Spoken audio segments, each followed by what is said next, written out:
உன் எல்லை எது என்பது உனக்கு மறந்துவிட்டதா என்று ஆவேசமாக கேட்டான் ஆதித்யா. இல்லை ஆதித்யா, நீ இதற்குள் போகக்கூடாது. இது ஒளியை தேடும் பயணம் அல்ல, இருளை தட்டி எழுப்பும் துரோகம் என்று மிக உறுதியாகச் சொன்னது டிராகன் பீஸ்ட். அதன் குரலில் இதுவரை இல்லாத ஒரு அதிகாரமும் அதே சமயம் ஒருவித தவிப்பும் கலந்திருந்தது. ஆதித்யா தனது புருவத்தை உயர்த்தி, ஆம், ஏன் போகக்கூடாது? அப்படி என்னதான் இருக்கிறது இந்த மர்மச்சுவருக்கு பின்னால்? நான் அறியக்கூடாத ரகசியம் இப்பிரபஞ்சத்தில் எதுவும் இல்லை என்று சீறினான்.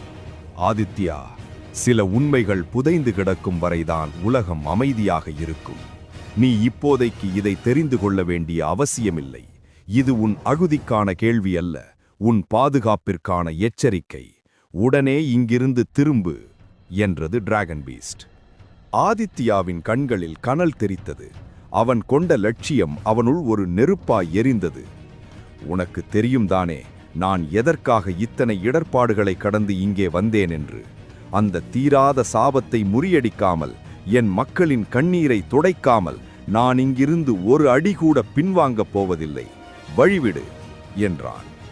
டிராகன் பீஸ்ட் தனது குரலை ஒருபடி உயர்த்தி, ஆதித்யா, அறிவில்லாத வீரமும் பிடிவாதமும் பல நேரங்களில் வினையாக முடியும். சொல்வதை கேள்.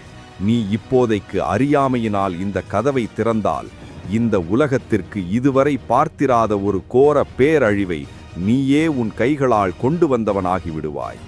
வரலாற்றில் நீ ஒரு மீட்பனாக அல்ல, ஒரு அழிவின் தொடக்கமாக பதியப்படுவாய் என்று எச்சரித்தது. அதை கேட்டு ஒரு நிமிடம் திகைத்த ஆதித்யா, என்ன சொல்கிறாய்? ஏற்கனவே வெளியில் அரக்கர்கள் உலகத்தையே சுடுகாடாக்க போர் தொடுத்துக் கொண்டிருக்கிறார்கள்.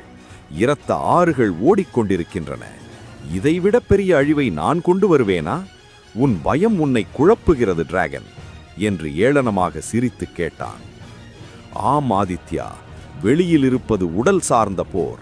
ஆனால் இங்கு உறங்கிக் கொண்டிருப்பது ஆன்மாவை சிதைக்கும் மாபெரும் இரகசியமான ஒரு தீய சக்தி.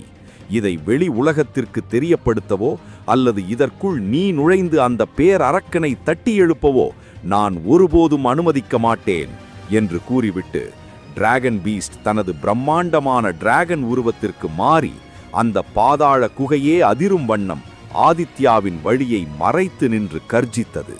அதன் கண்கள் சிவந்து நெருப்பை கக்கின. ஆதித்யாவிற்கு எதுவுமே புரியவில்லை. தனது கட்டுப்பாட்டில் தனது ஆத்மசக்தியின் ஒரு பகுதியாக தனது கட்டளைக்கு கீழ்ப்படிந்து நடக்க வேண்டிய டிராகன் பீஸ்ட் இன்று தனக்கே எதிராக ஒரு மலையைப் போல நிற்பதை அவனால் ஜீரணிக்க முடியவில்லை. சுமித்ராவையும் இந்த மக்களையும் காப்பாற்ற வேண்டுமென்றால் எனக்கு இந்த ரகசியம் தெரிந்தாக வேண்டும். அதை தடுக்கும் உரிமை உனக்கு இல்லை